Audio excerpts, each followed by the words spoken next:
Hi, I'm Keith Wyatt, and I'd like to welcome you to this video. Today we're going to talk about blues, but specifically blues from the standpoint of a rock guitar player.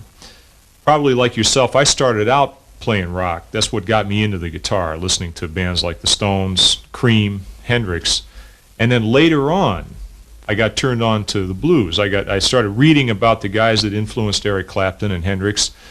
And I found myself ultimately, instead of going forward and listening to all the new guitar players that came out every year, I was going backwards. And I started listening to B.B. King, Albert King, Freddie King, Albert Collins, all the famous names of the blues. And I found that in the process, it wasn't that I lost my rock guitar style. I really felt that I added to it. I built a stronger foundation. And that's what I want to bring to you today. Now, you're looking at this tape because you're interested in the blues. And if you're a rock guitar player, chances are your background is a lot like mine. You learn some scales, you learn some of the typical chord progressions, but when it came to blues, you might have had trouble trying to figure out how blues players phrase. How do they choose the notes that they choose? How do they play over the chords in the way that they play? So that's the subject we're going to crack open today. And you got to think of it, it's like learning a new language, and it takes a while. You have to immerse yourself in it. You have to live in that country for a while, and you have to listen to the records. It doesn't come overnight. So even at the end of this tape, if you learn every lick I show you, you still got a ways to go. But you're going to be well on your way, and the things that I'm going to show you, I think you'll find will hold up over time and give you a good head start into the style. Okay, I'm going to tune you up right now. I'm going to play my high E string for you first. So tune your guitar to this note. Now if you have to, stop the tape, tune up, turn the tape back on again to hear the note, and then I'll play the rest of the strings for you as well. Here's my B string,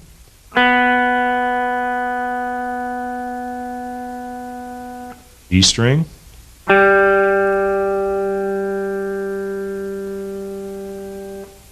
D, A, and low E.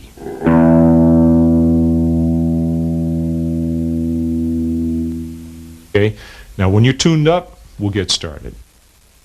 All right, first thing I'm going to talk to you about is rhythm playing. That's the foundation, of course, of any style of music, is understanding how the rhythm patterns work. Now in blues, as in any other style, you got three considerations. There's melody, harmony, and rhythm, and we'll deal with those to some degree separately.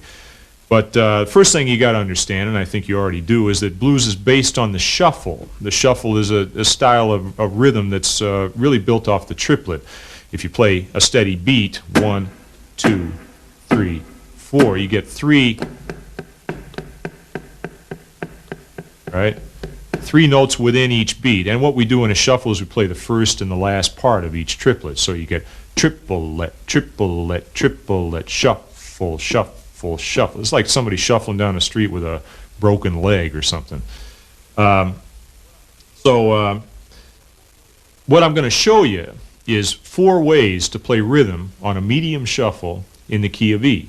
Most rock guitar players, when it comes to blues, know one rhythm pattern, and it's kind of limiting. That's why rock guitar players tend to think that playing blues is boring sometimes, because you stand up there playing rhythm and you play your one lick and you run out of ideas, and it is boring. But if you know how to build a rhythm part and how to think of textures when playing rhythm, you can make it not only interesting, but you might find you have more fun playing rhythm sometimes than you do playing lead.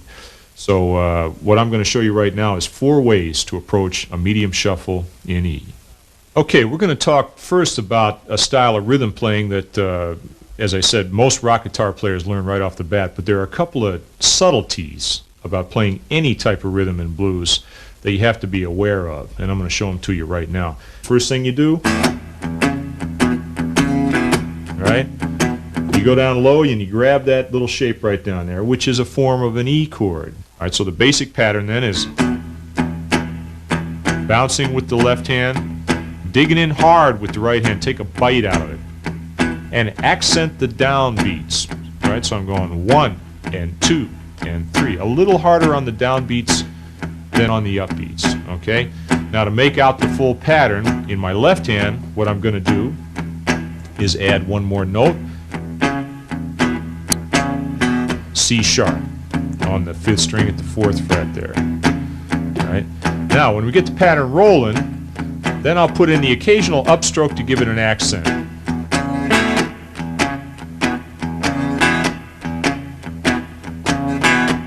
Right, and I apply the pressure with my left hand,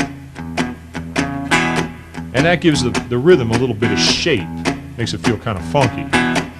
Now I can go further, start adding in the bass notes.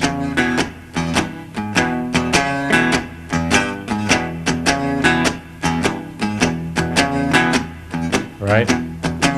Now ideally I could double the bass line if I know exactly what the bass player is going to play. That's not always the case, especially in blues. Everybody tends to kind of make it up as they go along. But I can get pretty close, right? Now when I switch from E to A, same pattern. And then B, here's the only trick, is I play the B chord, a regular bar chord at the 2nd fret there, and then, all right, now that's the trick, is I have to shift position almost instantly. Play the bar chord, and then come up into the 4th position via my 2nd finger. All right, see my 2nd finger lands at the 5th fret, and then I keep playing the pattern.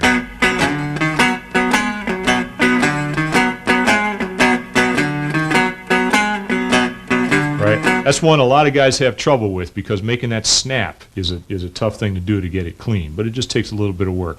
All right, tell you what, I'm going to tell the drummer Roland to count this thing off. He tends to be a little hyperactive sometimes. We'll see if he does a fill into this thing. That'll give us the count off, and then we're going to play rhythm for 2 times through the 12 bar using that exact style of rhythm playing. Okay, you ready? Here we go.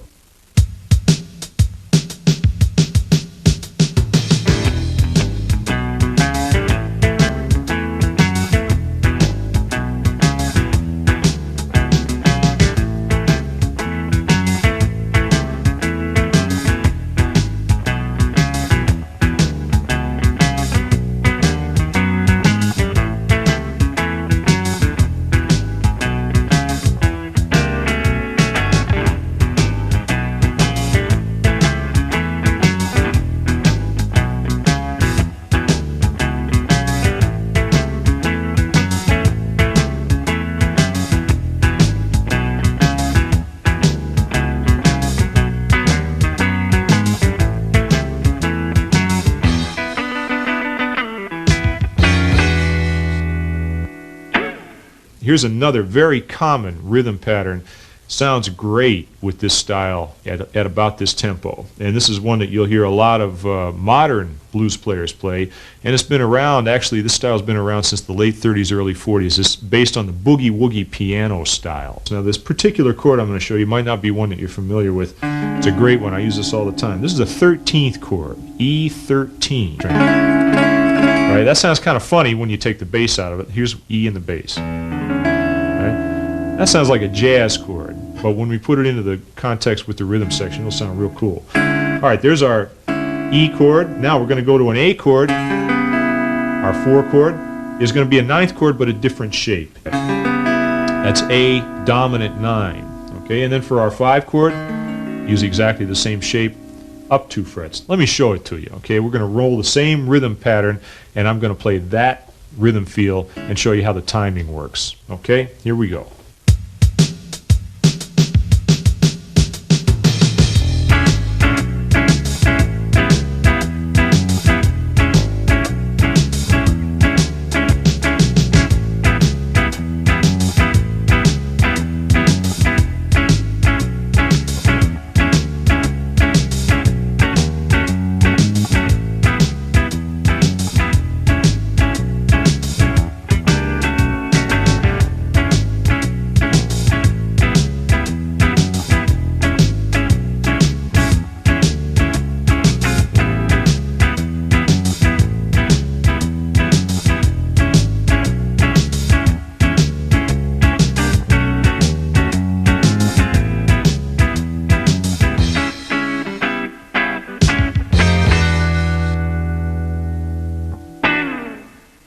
Here's one you might have heard. This is one that Stevie Ray Vaughan has used. And this style of rhythm playing you can date back to at least Jimmy Reed and Eddie Taylor, who played on a lot of Jimmy Reed records. And it's basically another version of the boogie woogie, but it's a little bit more built up sounding. Okay, Now, I'll play a little bit of it for you by myself and then do it with a rhythm track. It sounds like this.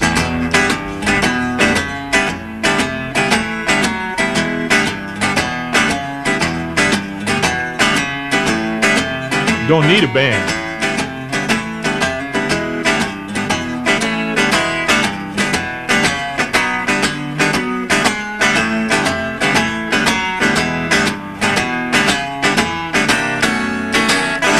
Right? Now what I'm doing is taking the first two patterns we learned and putting them together. I've got, which we already learned, and I've got a version of the upbeat style that we already learned. Here's the idea. You're playing a bass line in your left hand.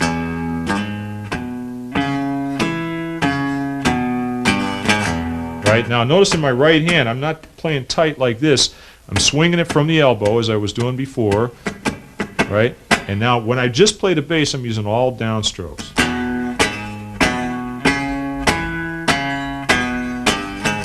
Now you notice one other thing, that I can hit all 6 strings, really smacking them, but only one note comes out. And that's in the left hand. That's your left hand's job, is to trim down the number of notes that you're hearing so that you only get the one bass note that you want to sound at any given time.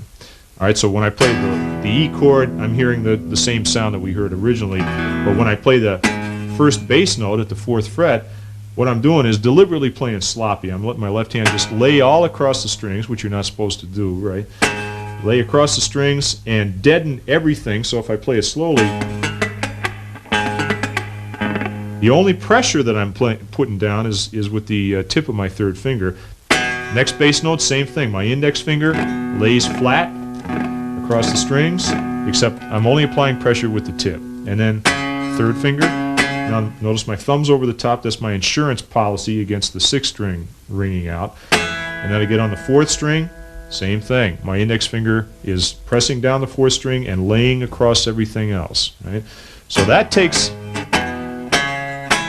little time. All right, now the other half of that is the upstroke. So what I do is hit the bass note and then hit the open top 2 strings. But I'm not being so picky about the top 2. I'm just kind of coming up with the pick. So I hit all 6 on the way down and then hit them all on the way up. And the fact is, you hear the upstroke so briefly that it really doesn't matter if you've got a couple extra notes ringing out there. So it sounds like this when you put them together slowly.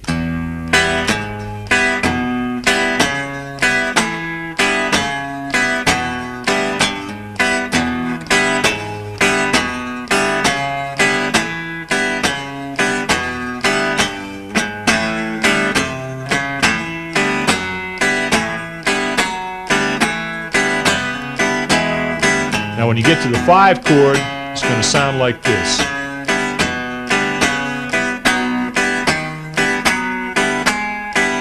When you play it slowly, it sounds like a bunch of garbage cans rolling down the street, but pick up the tempo, it sounds great. Okay, we're going to play it with the rhythm track now, and I'll show you how it goes.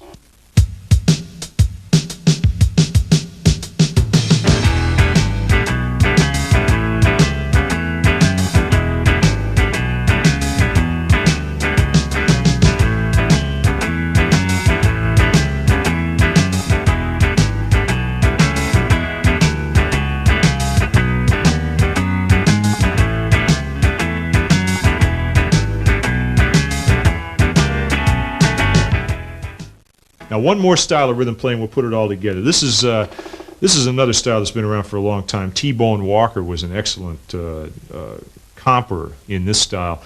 Think of it as being a one-man horn section. Here's one I'm going to play right here.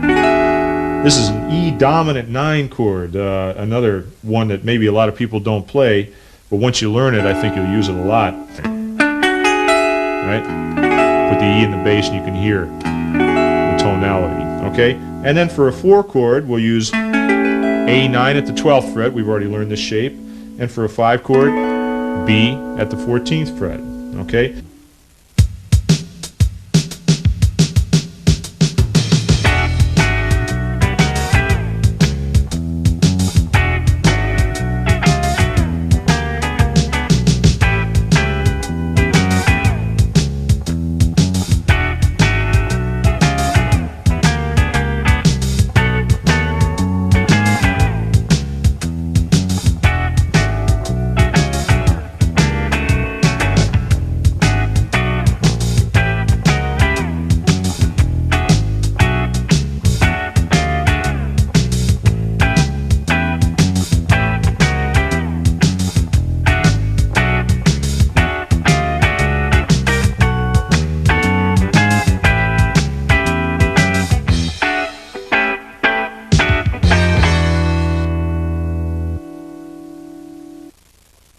All right, in this section, we're going to talk about the fun stuff. Let's face it, licks, right?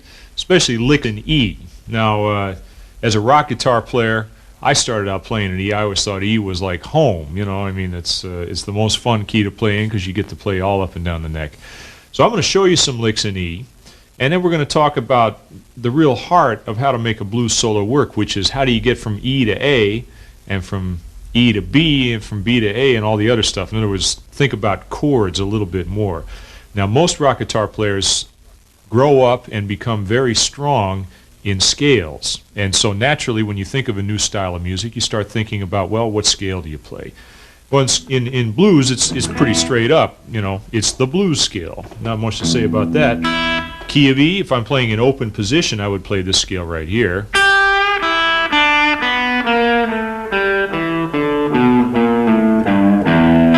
Right? Now of course scales are only part of the picture, but let's start out with the blues scale, because like anything else that has become a system, it works. Now, it only works up to a point, but it does a lot with a little bit. So if you know that particular scale pattern, you can cover a lot of ground. Here's a lick built out of the blues scale, for instance. All right, all in open position. Let me play that slowly for you.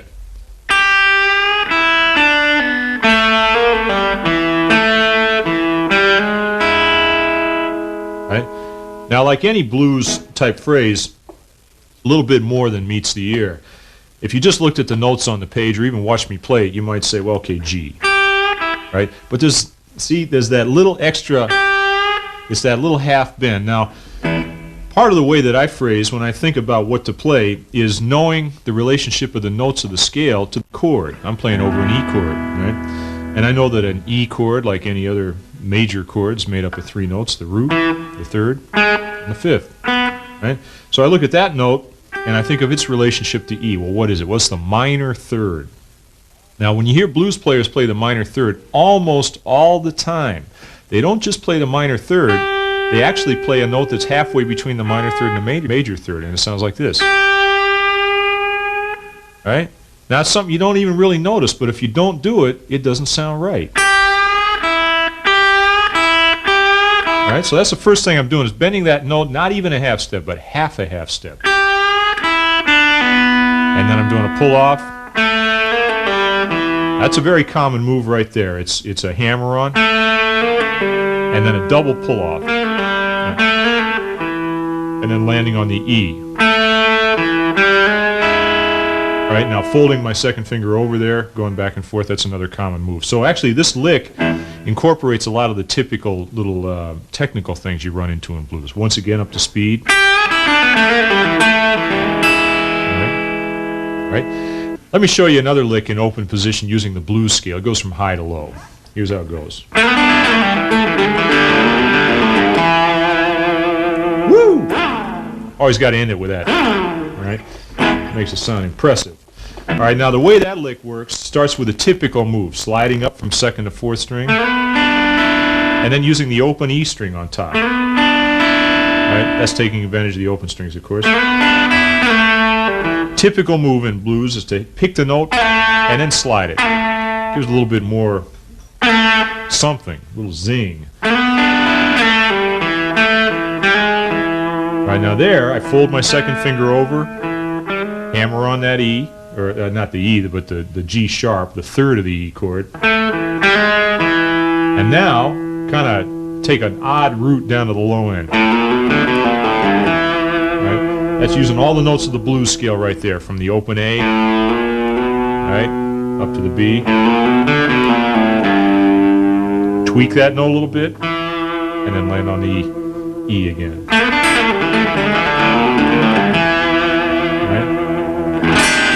Okay. Here's another phrase. This is something I kind of made up out of some other people's licks, as most people do. You know, you hear somebody play it and you twist it around and make it your own. Sounds like this. Right? Now, what's different about that is I don't start in open position. I start with my index finger on the 3rd fret of the 1st string and pull off, and then 2nd string, a double pull off from 5th to 3rd to open string. and then land on the third string at the fourth fret, the same note that I just played. So I double it, and then pull off again, and now move my hand into the open position. Alright, so, and land on the 7th degree of the chord. Alright. Okay, here's another phrase. Now this is one that I use that almost requires the use of the pick and the fingers in the right hand. Very important to get them both because I'm going to jump position a lot. Let me show it to you first. Right, now what I did there slowly so you can hear it.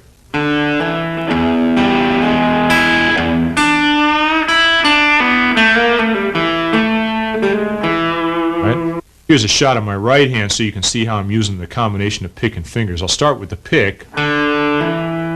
Pick the low string, second finger, third finger, low string again, second finger to pick the high note. I'll pick second finger. So.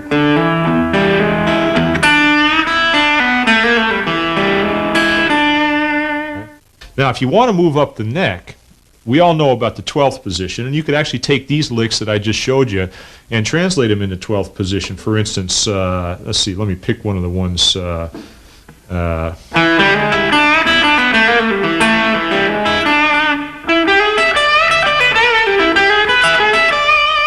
Right? Almost the same. I changed it slightly, but almost the identical lick. So you could take that same phrase and move it up, and every lick that you know down here, you can play up here. All right. Now, you probably already know a bunch of licks up in 12th position, so I don't need to push that too much. But one area that sometimes you need a little help in is how to connect the high and the low. Okay, the first place to go is 7th position. Now, what we're doing here is playing off of familiar chord shapes. The open E chord, E bar chord, and of course here's E right in the middle. So when you construct a lick, you're building it really, whether you know it or not, off the shape of a chord. That's what makes it sound good. All right. So if I play in 7th position, I've got my blues scale, which is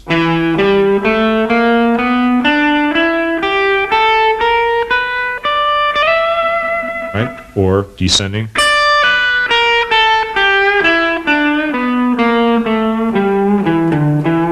Right. Now those are the available notes. Like any scale, you don't play them all in a row, but that's what's there. Now I could make up some licks out of that scale pattern too. Let me show you one.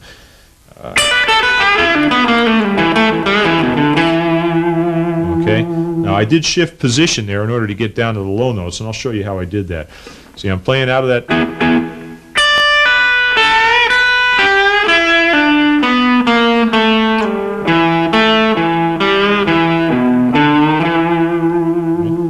So there's one phrase. Now, other typical phrases, you can make up a million of them once you get rolling, but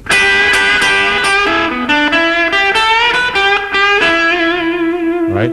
Now there what I'm doing, a real common sound, is to play two strings at once, E and G, and bend that G slightly. So I get my second finger on the G. I don't bend the B, but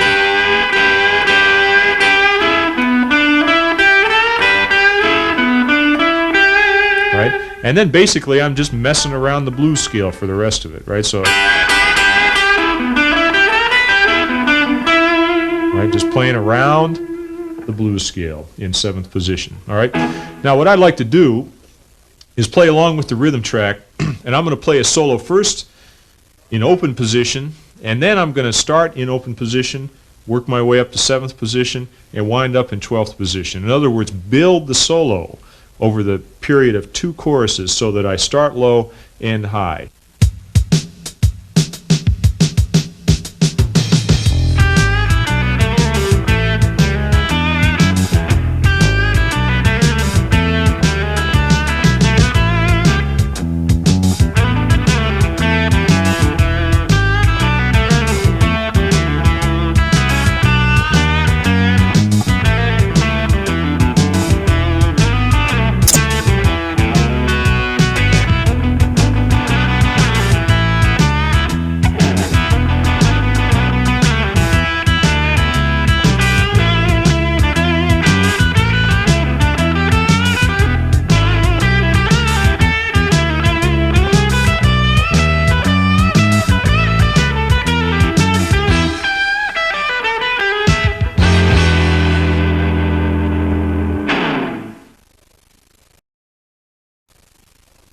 Now, what I'd like to talk about next is the other scale. You know, when you talk about blues, there's basically two scales that people use all the time. The blues scale, and then the other one is the major pentatonic.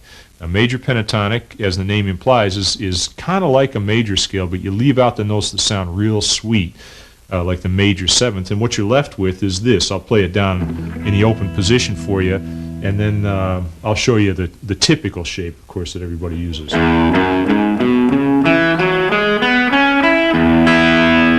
That's the sound of the major pentatonic. Now here's a pattern that almost everybody uses. Start with the 12th position and play the blues scale. Right? Now take that shape, move your hand down 3 frets to 9th position, play exactly the same scale. Now the only thing is, instead of landing on this note, which was the root, you're going to land on this note. This is the root now. Right? So.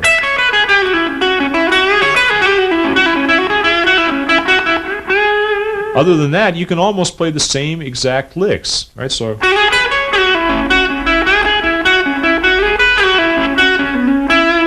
right? So the same phrases I would have played up here, I can move down 3 frets, and I can play them down here, right?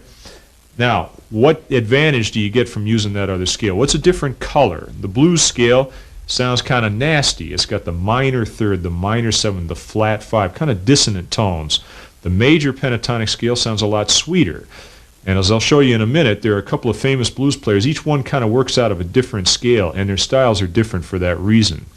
So what I'll do in just a second here is roll tape, and we're going to play the same rhythm track, and I'm going to play over that rhythm track using the major pentatonic scale on the 1 chord, and then when the chord progression goes to the 4 chord, I'll use the minor pentatonic scale, not changing key, but using the same key. So E major pentatonic on the 1 chord, and then E minor pentatonic on the 4 chord and the 5 chord. And you'll see quite a difference in sound.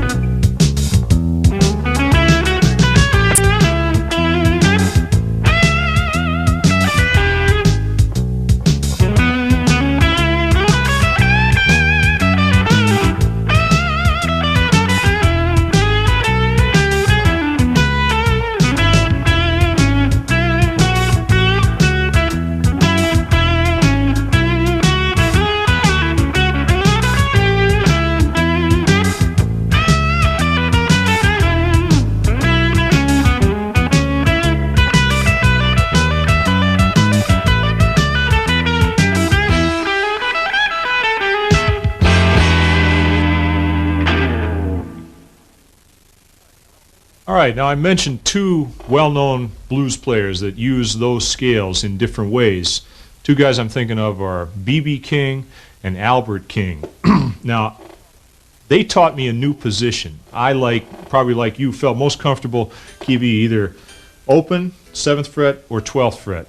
But when I listened to Albert King carefully, I found the only way I could get that sound was to actually play out of 5th position. That's a really alien position for most guitar players, because you don't see a comfortable spot there to use your index finger. But we're only going to play a couple of notes here. Right now, what I'm going to do is, in order to play the Albert King style, I'm going to put my index finger on E, 2nd string at the 5th fret. Right? Now what he does, he's a big guy, right? And when he wants to play high notes, he doesn't move up the neck, he bends to him. He just wrings that guitar's neck until he gets up there. So, right? So you gotta put some muscle behind those notes, and what I'm doing is bending from the 8th fret on the 2nd string up to the equivalent of the 12th fret. That's 2 whole steps. Right? And then trying to hit every note in between at different times. So,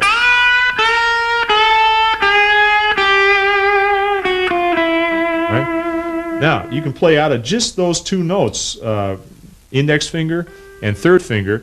Now maybe throw in one other one. With your 2nd finger playing the 3rd string at the 7th fret, and I'll guarantee you can sound like Albert King in about a minute and a half. Now, B.B. King, on the other hand, he's a little bit more uptown, a little bit slicker, more sophisticated kind of sound. He'll sit in that same position, but instead of emphasizing the minor tones, you'll emphasize the major tone. So index finger, third finger off the 7th fret, bend it up a whole step, and you get the major third. And then use your second finger on the 3rd string.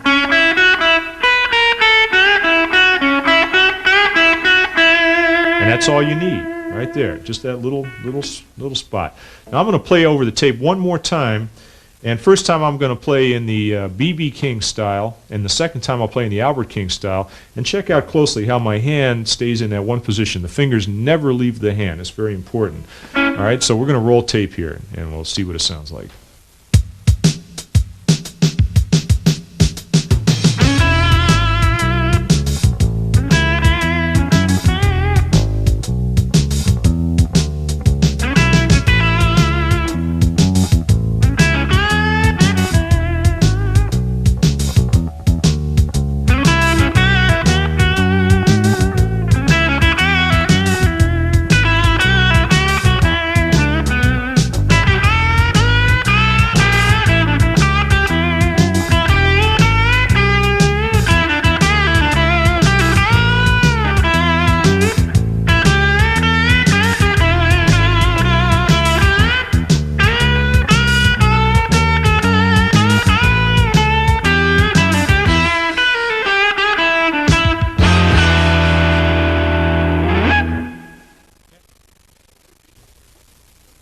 You know, the way blues players have learned to play from each other down through the years, and it continues, is by imitation.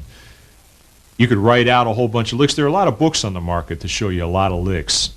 It's one of the hardest things in the world to read. Trying to read blues is like trying to read Old English or something. It just doesn't make a whole lot of sense. You don't get the feel of it, the phrasing.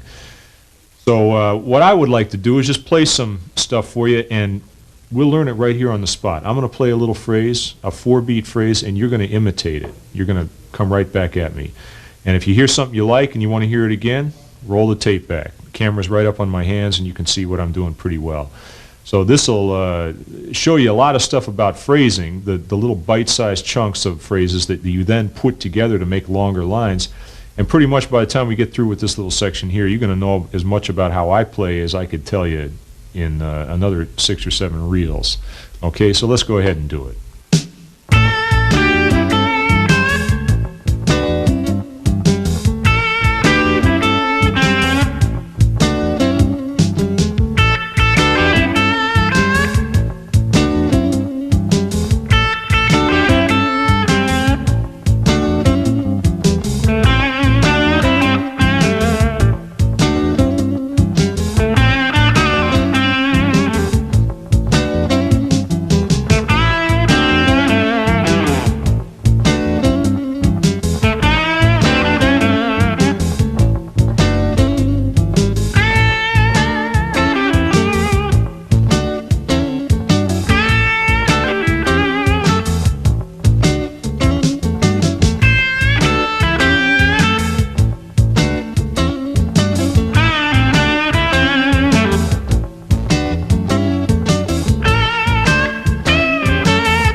Next thing I want to talk to you about is taking what we've already picked up. We've got our two scales. Now, rock players think in scales, but when you talk about blues, you really have to think more about the chord. So let's take our two scales and figure out how they can fit together to create a chord concept. All right, we learned our minor pentatonic or blues scale and major pentatonic. Now, when you ask a blues player, you know, some 60-year-old guy, what do you think about when you play? The last thing they're going to tell you is about chord tones or scale patterns and stuff, because they pick it up over the years and it becomes a natural thing. It's like, you know, what do you think about when you walk? So what I'm going to talk about here is something that you discuss when you're trying to communicate with somebody, but it's something that to make it really work, you have to just live with it for a while and absorb it, and it does take time. All right, the concept is this. Let's say we're playing in the key of A. Now, when I'm playing over an A chord, of course, I know what the scales are. We just talked about them. But how do you know where to land? Well, we talked about this a little earlier. Chord tones. I look at the notes of an A chord, and right, those are the notes of an A dominant seventh chord. So when I play a lick, I look at any one of those notes and I say those are all strong notes. They're going to sound good. So I can play a lick and end anywhere. There's the root. There's the third. There's the fifth. And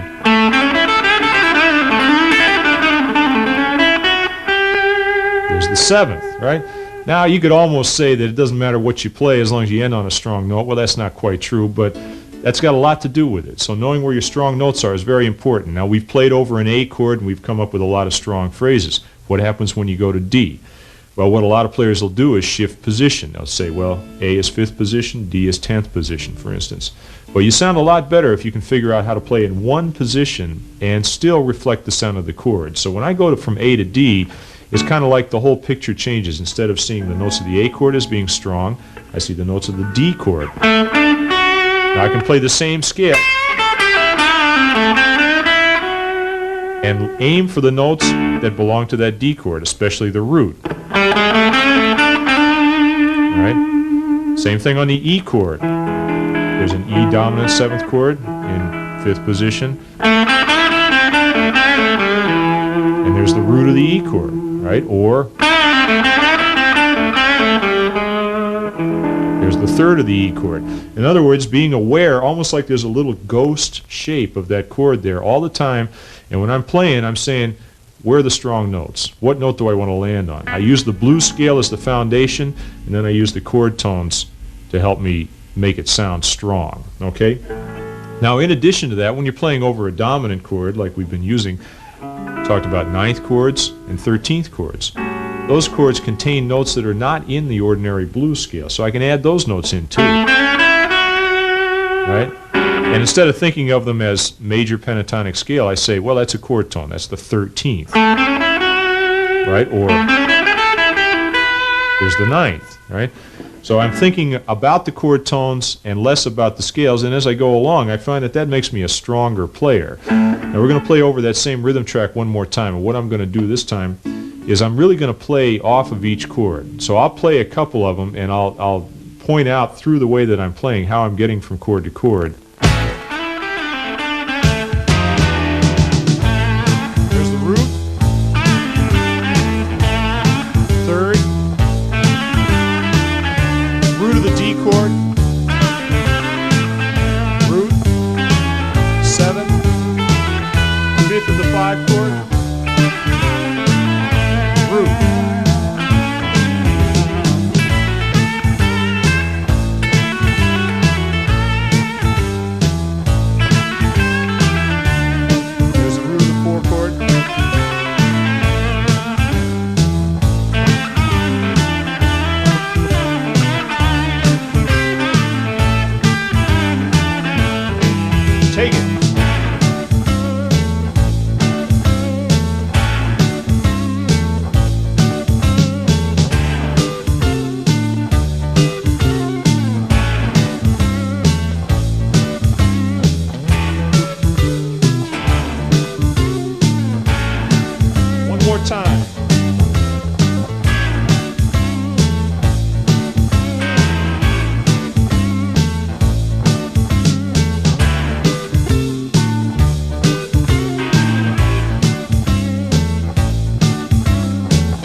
Part of the blues style that a lot of people take for granted is some of the details like intros, endings, turnarounds, those kind of things. You have to, of course, understand how those work, or you get hung out to dry when all of a sudden the band stops and you got a bar to fill and you're looking around saying, who, me? Now, the typical intros, there's two of them, really. A band will call off a blues, they'll say blues in A, okay? And the guy who's leading the song will say, take it from the 5. Okay, now what does that mean? That means take it from the last 4 bars of the 12-bar progression. If we're playing in the key of A again, it would be taking it from the E chord. You play E, D, and then the last 2 bars. And now you actually start the 12-bar on the 1 chord. So you're playing a 4-bar introduction there. Now the last 2 bars of any blues progression are called the turnaround. And I guess the term comes from the feeling that you're getting to the end, you're going to turn around and go back and start it all over again. Another typical intro is to say take it from the turnaround, which means play the last 2 bars, which would be like this: 1, 2, 3, 4. And then start the 12-bar there. Now the progressions that we've been playing over have used both styles of turnarounds at various times. And if you go back and listen, you'll hear each one happening.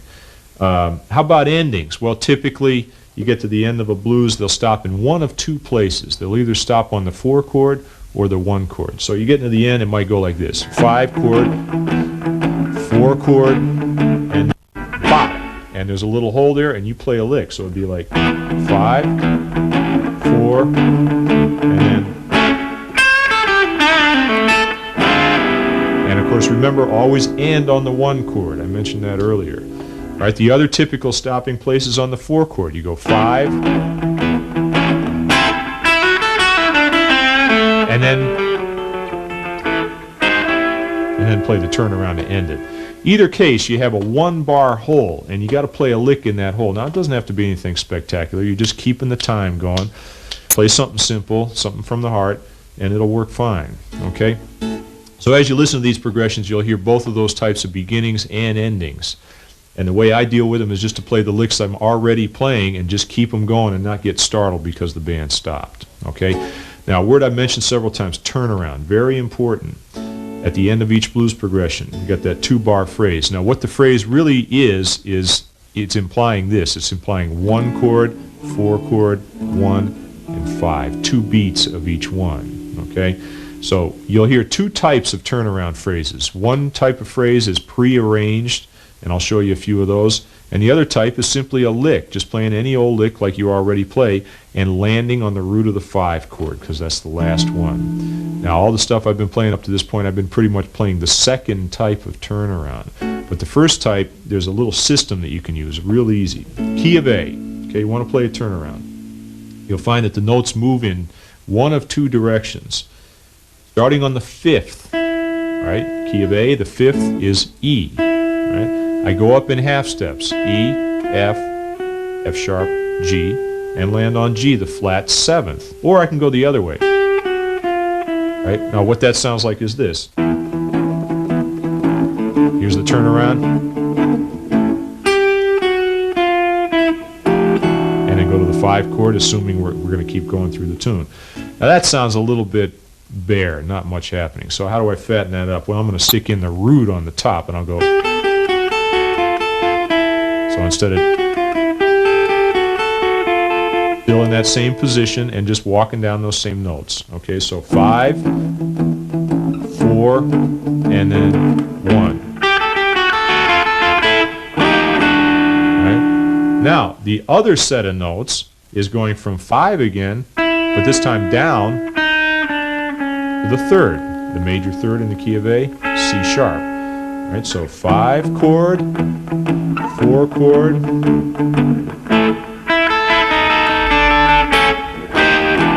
right? That's one you probably heard because a lot of people use that. You can also go the other way. Okay? Now where it gets interesting is when you start to take those ideas and screw around with them a little bit. For instance, here's one that was used by Robert Johnson, and then Eric Clapton picked up on it and became a real standard turnaround.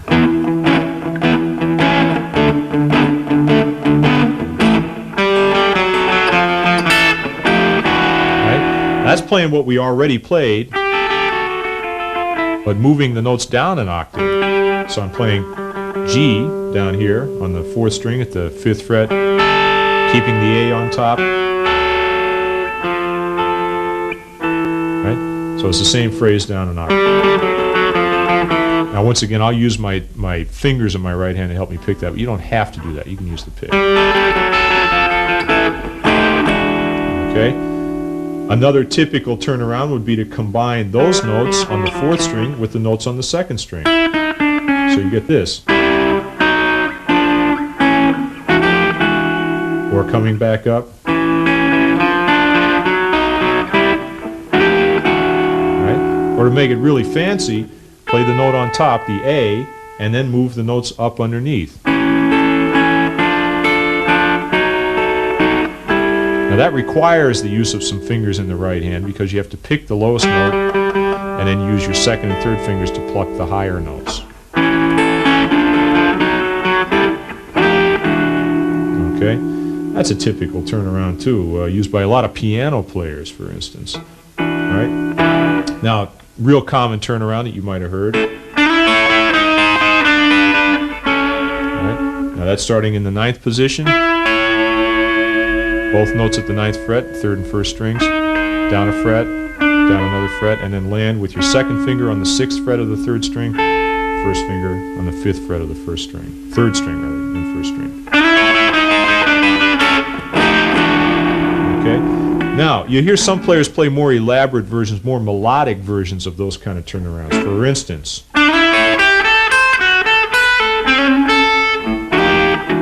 right? All that is taking the one we just learned and sticking a little melody in between the notes that we're playing. Okay? So slowly you've got the first 2 notes, 8th fret, 10th fret, and then 7th fret, 10th fret,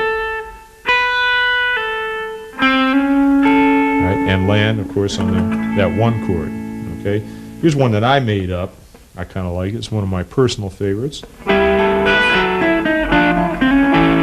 Right? Now that's kind of tricky, but what I'm doing is playing a typical little phrase, right? Which is the 5th, going down to the 3rd, the 7th, going down to the 5th, put them together, and then play a little melody on top.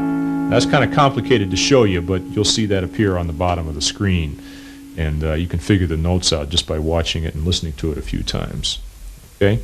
So that's basically the story on turnaround. So if you know how to start the tune, end the tune, and play all the turnarounds, playing the solo is the easy part. Right? You just got to know a couple of licks, play a strong lick at the beginning, play a little variation, and then play the turnaround. You're done. You know, compared to blues players, a lot of rock guitar players are sissies when it comes to keys. Everybody wants to play an E and A, and then you say G, and oh man, I don't know if I know any licks in G. I'm going to put something on you right now that'll help you get over that. I'm going to play a progression for you that takes you through every single key on the guitar. And what that's going to force you to do, obviously, is to think in every key. We're going to play 4 bars on each one. And then I want to put one extra weight on your shoulders. And that's to be able to play all 12 keys without moving more than 1 fret in any direction. That's a tall order. I'm kind of scared of doing that myself, actually, if you want to know the truth. But I tell you what I'd like to do is I'm going to play through it one time, and I want you to kind of follow along with me and see how I'm playing it. Now, here's key to being able to do this. You have to know 5 shapes of every chord. All right, so for instance, I play an A chord in 5th position. We know that one very well. Suppose I want to play a B chord and not move up to the 7th fret, but stay in that same position. There's a piece of a B chord right there. My index finger is playing right across the 4th, 3rd, and 2nd strings. I find the root down here. Might be a shape that you're not that familiar with, but it's a very useful one. Okay? And suppose I want to play a D chord. Well, there's a D chord right there. That's another shape. What about an F chord? We think, oh, well, see, F is up there or down here. But no, there's an F right here. Right? This is based on the same shape as you'd play if you played an open C chord down here in open position. And move your hand up the neck. Right, I'm a little bit out of tune there. Right, and then suppose, let's see, what's left? Suppose you wanted to play a G chord, but instead of moving down to the third position, you could play right there. That's kind of like an open D chord. Moved up the neck with the root right there. Now, if you've never thought about the other chords, we got our two basic bar chords off the 6th and 5th strings. If you haven't thought about the other ones, it's very difficult to suddenly just do that on the spot. But that's something to work towards, and being able to do that gives you freedom on the neck. You can play any key anywhere on the neck. That's an excellent exercise, so I highly recommend it. So what I'm going to do is I'm going to play over this progression one time.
Well, I guess it's that time to say goodbye.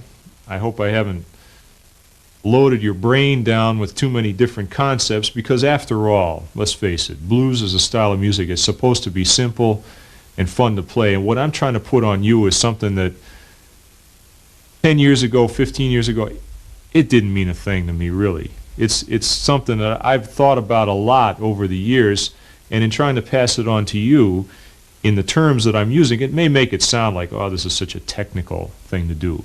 But what I'm really after is not to make you think real hard while you play blues, but make you aware that there is a lot that goes on in blues. It's a simple style, but to make it sound good, you have to take a lot of care in choosing the notes that you play.